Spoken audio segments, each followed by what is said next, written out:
વડોદરા જિલ્લા પંચાયતની આ વર્ષની અંતિમ કારોબારી સમિતિની બેઠક યોજાઈ હતી, જેમાં આ વર્ષ 2024-25નું રિવાઇઝ બજેટ અને વર્ષ 2025-26નું ડ્રાફ્ટ બજેટ તૈયાર કરવામાં આવ્યું છે।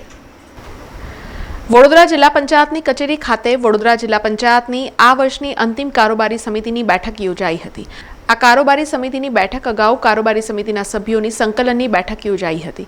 અહીં સૌથી મહત્વની બાબતો એ છે કે સંકલનની બેઠકમાં કારોબારી સમિતિના મહિલા સભ્યોના પતિઓ ઉપસ્થિત રહેતા અનેક સવાલો ઉઠવા પામ્યા હતા। સંકલનની બેઠક વધુ સમય સુધી ચાલતા કારોબારી સમિતિની બેઠક તેના નિયત સમય કરતાં મોડી શરૂ થઈ હતી।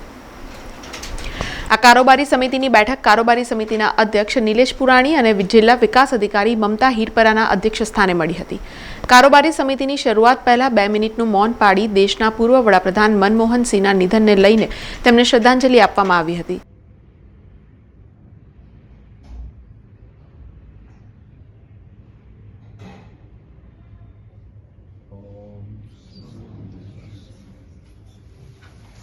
જે બાદ કારોબારી સમિતિની બેઠકના એજન્ડા ઉપર ચર્ચા વિચારણા કરવામાં આવી હતી।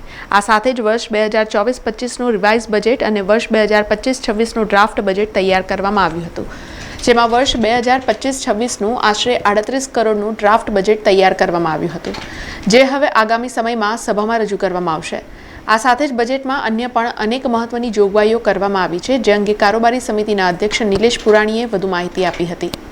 24-25નું રિવાઇઝ બજેટ અને 25-26નું ડ્રાફ્ટ બજેટ આગામી સામાન્ય સભા માટે આજની કારોબારીએ અનુમોદન આપ્યું, જે આપ સમક્ષ વર્ષની ઉઘડતી સિલક અમારી 5,037 લાખ રૂપિયા હતી અને અંદાજિત આવક 24-25ની સુધારેલી 3684.01 લાખ રૂપિયા, આમ કુલ 8,721.90 લાખ રૂપિયા થાય અને જેની સામે સુધારેલો ખર્ચ 3,830.16 લાખ રૂપિયા અંદાજેલો છે, જેમાં બાકી સિલક 4,891 લાખ ઉમેરતા કુલ બજેટ આપનું 8,721.90 લાખ રૂપિયા રિવાઇઝ। હવે 25-26ના નવા બજેટમાં અંદાજિત આવક 2806.90 લાખ રૂપિયા અંદાજેલી છે અને ગત વર્ષની સિલક 4,891.74 લાખ રૂપિયા ઉમેરતા કુલ 7,698 લાખ થાય છે અને જેની સામે 3,809.96 લાખ રૂપિયાનો ખર્ચ અંદાજેલ છે નવા વર્ષ માટે। આમ સંભવિત બંધ સિલક 3,888.68 લાખ રૂપિયા રહે છે। એ આજના બજેટની આ 25-26ના નવા બજેટની અને 24-25ના રિવાઇઝ બજેટના આંકડાઓ છે। આ બજેટમાં બહુ જ મહત્વની જોગવાઈ ઉડીને આંખે વળગી એવી અમે પહેલીવાર જિલ્લા પંચાયત દ્વારા તાલુકા સદસ્યો કે સરપંચીઓ માટે એ લોકોને પ્રશિક્ષણ મળે, તાલીમ શિબિરનું આયોજન થાય। સરકાર કક્ષાએ ઘણી જગ્યાએ થતું હોય છે, એવું જિલ્લા કક્ષાએ પણ થાય। એના માટે પહેલીવાર 19 લાખ રૂપિયાની જોગવાઈ કરેલ છે। એવી જ બીજી આંગણવાડીઓની અંદર બાળકો માટે, ભૂલકાઓ માટે ડીશ ચમચી મળીને પ્લસ એમને બનાવવાનો જે નાસ્તો છે એ એસએસના વાસણો આપવા માટે પહેલીવાર બજેટમાં અમે એની જોગવાઈ કરેલી છે। એટલા માટે એની પણ પશુપાલન ક્ષેત્રે 10 લાખ રૂપિયા સ્પેશિયલ જોગવાઈ કરેલી છે। હોઇસ્ટ 23 અને ફિક્સ 23 પશુઓ માટેની જોગવાઈ કરેલી છે, પ્લસ 10 લાખ રૂપિયાની જોગવાઈ અમે અલગથી જૈવિક ખેતીને પ્રોત્સાહન આપવા માટે પહેલીવાર નવો હેડ ઊભો કરીને કરેલી છે। એ જ રીતે જિલ્લાની આવક વધે એની ચિંતા કરીને આ વખતે પહેલીવાર પીપીપી મોડલે જગ્યાઓ બધી બહુ જ આખા જિલ્લાની અંદર સરકારની અમારી જિલ્લા પંચાયત અંતર્ગત ઘણી બધી જગ્યાઓ છે, જે પીપીપી મોડલ ડેવલપ કરવા માટેનું અલગથી 50 લાખ રૂપિયા હેડ એવું રાખેલું છે કે એ જગ્યાઓ સર્વે કરી શું લોકોના હિતમાં લોકોને ઉપયોગ થઈ શકે અને પંચાયતની આવક થાય એના માટે 50 લાખની જોગવાઈ કરેલી છે। એ પૂર સંકટ માટે કાંસોની સફાઈ વગેરે કરી શકાય એ માટે પહેલીવાર 30 લાખ રૂપિયાની જોગવાઈ આ બજેટમાં કરેલી છે કે તાત્કાલિક ધોરણે ક્યાંક પૂર રાહતના સમયે અથવા તો કાંસોની સફાઈની જરૂરિયાત પડે તો 30 લાખની જોગવાઈ કરેલી છે। આમ અમારો વડોદરા જિલ્લો, આપનો વડોદરા જિલ્લો શિક્ષણ ક્ષેત્રે આંગણવાડીના બાળકો, આયુર્વેદિક દ્વારા વડીલો, વૃદ્ધો વગેરે તેમજ અમારી બાળકીઓ માટે, કન્યાઓ માટે પહેલીવાર જિલ્લા પંચાયત અંતર્ગતની જે શાળાઓ છે એમાં 8મા ધોરણમાં જે બાળિકાઓ પ્રથમ, દ્વિતીય, તૃતીય આવશે એના માટે પણ ઇનામી પ્રોત્સાહક માટે 7.5 લાખની જોગવાઈ કરેલી છે।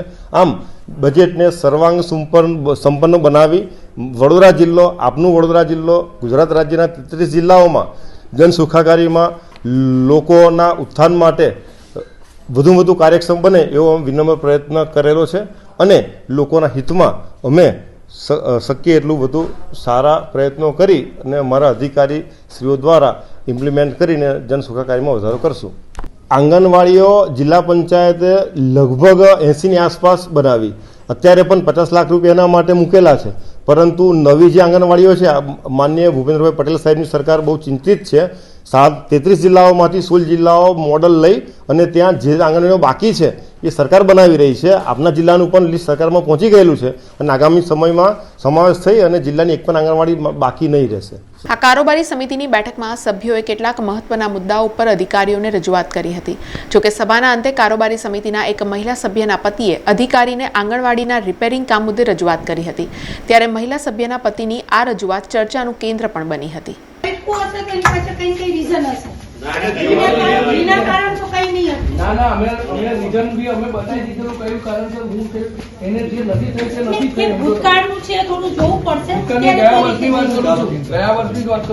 તમારી પાસેથી વિગત લીધી, માહિતી લીધી, સાંભળવામાં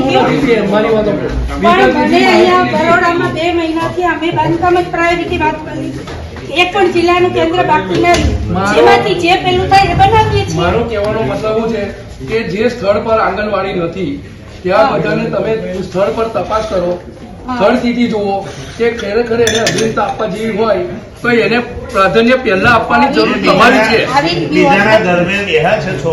ના ના, એ તો ભાડાવાળી બધી નગરપાલિકામાં જ ઇસ્યુ છે, બાકી ક્યાંય ઇસ્યુ નથી. તમારો મોબાઈલ નંબર હું તમને હમણાં જ ચાલો તમે અમારા તાલુકામાં આવો પાદરાને શું સ્થિતિ છે ને એ મારે તમને નથી બતાવવાની. તમે જાતે સ્થળ સ્થિતિનું નિરીક્ષણ કરો અને તમને એવું લાગે કે ખરેખર આપવા જેવી છે તો 1 કરોડ રૂપિયામાંથી જ આપો તમે. એ તો જે પણ હશે થઈ જશે. બધાને જ આયોજનમાં લેવાના છે તો આ થોડી રાખી દેવાય. એવું નથી રહ્યા. અમે ગઈ વખતે ચર્ચા કરી છે. મારા માટે નવો છે વિષય, જાણી તમને. અમે કમિટીમાં હતા, અમને પોતાને ખબર છે. અમે સ્થળ સ્થિતિની બધી મુલાકાત કરાવડાવી છે અને આપની હમણાં હું લિસ્ટ જ જોઈ લઉં. એટલે આમાં હું છે કારણ કે જેટલી પણ બાકી છે એ બધી જ અત્યારે પ્રાયોરિટીમાં આપણે જે આયોજનમાં લઈ શકીએ એમાં સૌ કરાય. સરકારની યોજના એક જ વસ્તુ છે કે બાળકો માટે પહેલા પ્રાધાન્ય આપવાનું છે. એ ત્યાં સુધીમાં નથી થતું, એટલે અમારે વધઘડ એની પડે છે, બીજું કઈ નહીં. એટલે તમે જે હોય તે તમે જોઈ લો. બરાબર, ઓકે, ચાલો. એ એમની રજૂઆત વ્યાજબી હતી. કોઈ જગ્યાએ રિપેરિંગની ગ્રાન્ટ ગયા વર્ષે ફાળવેલી હતી, પણ એમના વિસ્તારની કોઈ આંગણવાડી લીધી છે કે કામ એ એમને જાણ નહોતી. એટલે માનનીય અમારા અધિકારીશ્રી સાથે ચર્ચા કરી લીધેલી છે ને અમને 1 to 1 જોઈ લેશે. દરેક આમ તો તમને કહ્યું ને કે સદસ્યમાં 3 કરોડ રૂપિયા અને ટોટલ 2.5 કરોડ રૂપિયા ઓવરઓલ, પ્લસ ઘણી શાખાઓમાં નવી જોગવાઈઓ કરેલી છે, ઘણી જગ્યાએ પૂરતા કરવાની હોય ને એ ચોક્કસ એમની રજૂઆત બહુ યોગ્ય છે. અને તાત્કાલિક ધોરણે એ રિનોવેશનનું કામગીરી ચાલુ જે પૂર્ણ થઈ ગયેલ નથી, એટલે તાત્કાલિક ધોરણે એમના કોન્ટ્રાક્ટરને બોલાવી અને અધિકારી સૂચના આપેલી છે જોઈ લેશે.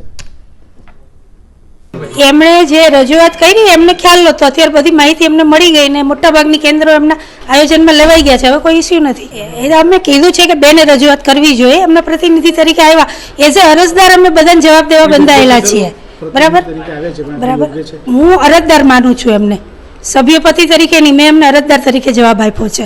અરજદાર તરીકે કોઈ પણ સામાન્ય નાગરિક આવે તો અમે જવાબદાર અધિકારી તરીકે જવાબ દેવા બંધાયેલા છીએ.